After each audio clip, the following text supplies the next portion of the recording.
isang mag-asawa na nagsasabing magulang umano sila ng batang si Frederico. Ang batang nakuna ng litrato sa Reception and Action Center sa Maynila na butot balat na. Pero ang DSWD nais munang alamin kung sila nga ang totoong magulang ng batang si Frederico. Nais din nilang malaman kung may kakayanan ba silang alagaan ng bata.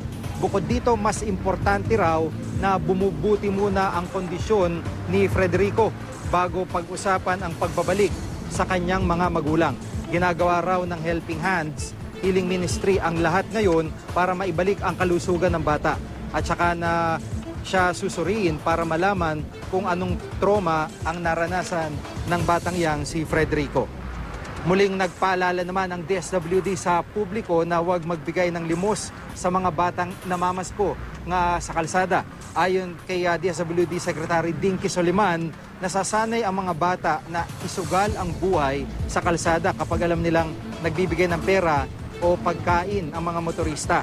Kung nais daw talagang tumulong, makipag-ugnayan na lang sa mga NGO at foundation na tumutulong sa mga batang lansangan.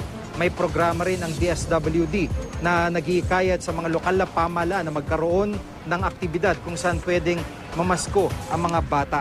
May ganito rin daw programa ang DSWD para sa mga katutubong nagpupunta ng Maynila para mamalimos.